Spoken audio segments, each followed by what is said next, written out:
performance, or it serves as the blueprint of the performers, which is it serves as guide for them to perform the drama. So this contains the dialogue, scriptures, and stage directions. So everything in the script is being written. The dialogue, the performers do the everything, like elements, the tones, the scenery, that is being included in the script. So without the script, there will be no drama, because in the script, it includes everything, what performers do, or exactly what happens, and it serves as the part of the performance. The next is the character. The principal material in the drama. The characters in the drama will give life to the drama. So without the characters, there will be no drama. It is because they are the one who gives life through showing emotions, actions, and everything what is being everything what is needed in the drama. The types of characters are, first is we have the protagonist.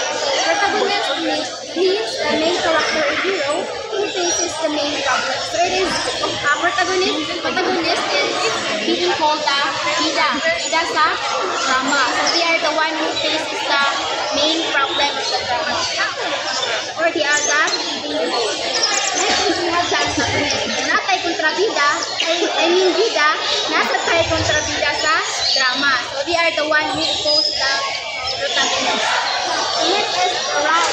Surround is complex and realistic, showing many sides or traits. So surround character is contains or execute many traits in the drama. So they are considered as flexible characters. So next is we have the plot characters. Ang plot character mo niya ang pinalisa surround character. So plot character, they are simple and one-dimensional, showing only one or two traits. So ang round character portrays sa daghang nga traits. Ang plot character, meanwhile, portray only one trait in the plot of drama. The next is the dynamic character. Dynamic character means changes throughout the story. So, for example, for this one, ever ang character is from the beginning of the drama, ever ang character is bad siya. So, character is a character development now. So, ma-end ang drama, hindi mo siyang good na character. So, the last type is the static character. So, it remains the same from beginning to end. So, if, for example, for this one is if bad girl kita kanang portray sa character from the beginning of the drama until ma-end ang drama, still gyapon mo gyapon niya character. Opposite siya sa dynamic character. So, next is the audience. People who watch, listen, they are the one who react. They are the one who react. They are the one who give silence kana cheer or applause sa performance. So, of all the essential elements of drama, the audience must exist for it to be considered a performance. So, the drama will not considered as successful or complete siya if there's no audience. So, imagine if nag-perform ka sa tubangan and then there's no audience. Kanang perform sa tubangan or no audience? No. Ba, dili. So, audience is one of the most essential elements of drama. They are the one who judge, who critics in your performance, if nindot mga na. So, if there's an audience, so walang nagawin ganyan po ito ng like, kanang ako ulit tarungan kina yung mga viewers, guys. So, that is the role of the audience. So, next is we have the setting. The setting identifies the first is the time and the place. It means when and where the drama is being performed. Second is historical period, the moment, day, and season in which the incidents take place. So, for example, for this one is, if ever you are gonna portray the Japanese kantahay, it tells Japanese period. So, diba, if ever, kung ibawaan sa mga audience kung sa ato i-portray, dili sila magligo o mag-confuse manong na-portray sila ganang mga Japanese na tradition. Na dito i-emphasize nimo nga ang imuhang drama is during the Japanese period. Then, it also includes the sceneries and the performance, which are usually found in the preliminary descriptions. The props, the costumes, the stage backgrounds, very important also in drama. It is because it beautifies our performance. So imagine you're performing drama, then damoy props. For example, damoy props, damoy ka ng stage backgrounds, damoy support ng mga elements. Diba? We're boring, we're lifeless ang atong drama if there's no support ng mga props. Then the next one is plot. The plot lays out a series of events that form the entirety of the movie. It serves as a structural framework which brings the events to a cohesive form and sense. So, plot tells us kasi nahitabo from the very start until ito naman ang drama. So, na siya yung mga logical orders. Plot is very important for us as an audience. It is because it tells us if ever whether nakasabot ba ta sa drama or wala. For example, if there's no plot in drama, makasabot ba ta, like lagon niya bugsak ang iyang bae. So, kahibaw kung say ka ng reason nga nung bugsak niya. But it's very confusing if there's no plot. So, maguna siya sa excitation, then the rising action, the climax, the falling action, and the so next is the dialogue. So exchange of spoken words between two or more characters in a book, play, or other written works. So dialogue means kanang conversation between the characters in a drama. So it is also very important elements or essential elements in a drama because it helps us to understand what they are going to, what sa ilang di pang portray. For example, you're watching a drama. Imagine kung walay dialogue ang mga performers, makasabot ba ta kung sa ilang di kuhan?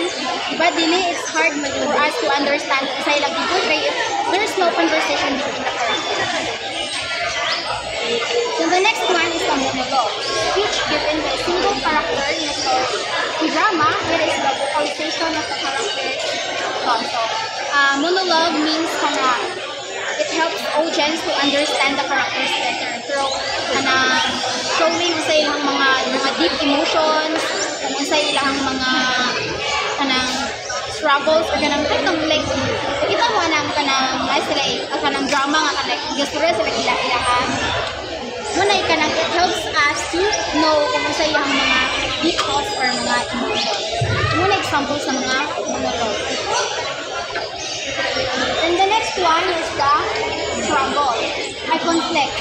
It is the struggle of problem that drives the story and tension between characters and forces. So, the struggle and the elements of drama, it is the most exciting part sa drama. It is because dili na magpigi ang mga characters, ang protagonist at ang antagonist. Dili na sila magbugno kasi mapigi, kasi mga mamataya na nga drama. So, nadire, makita na to ang exciting part, how they are going to resolve the problems. So, if there is no conflict in the drama, there will be no drama. It is because di naman ma-challenge ang mga characters and how they're going to solve or to overcome the conflict. So, the types of conflict, first is the man versus man. So, it is kontra, I mean man versus man. It is all about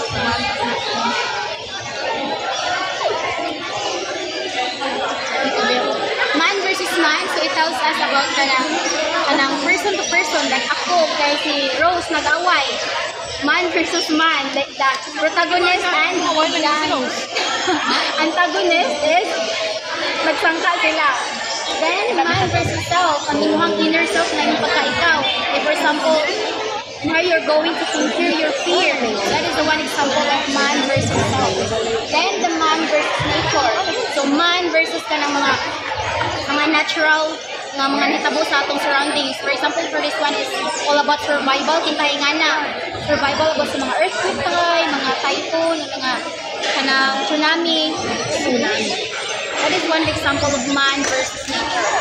So Then the last one is the man versus society. So it is the conflict between man versus kanang mga kini sa ato ang kanang environment. Just like karon kanang di ba kita is na kanang na konflikta sa kanang mga environmental issues or societal issues like kanang corruption and face. That is one of the best examples of man versus society. So and the last one is the queen is considered as the unifying element that defines the dramatic idea of series, the overall sense of implication, na diri ang mga universal na theme, overall na theme na ties up ka ng event sa drama. Serves as a true theme, kanang itlaw, kanang serves as kanang lesson na tayo makuha, which is we can also apply it in our real life as in every drama, in every story, in every performance, not just so, for the summarization, drama is a literary and performance art that brings stories to life through action and dialogue. So each essential elements such as script, characters, the audience, the setting, the plot, the dialogue, the monologue, the conflict theme, work together to create an engaging and meaningful experience.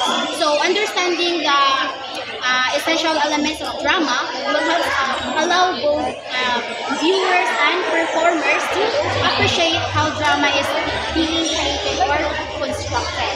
And also, if one element of drama is being missing, the entire production feels unready. For example, if you're going to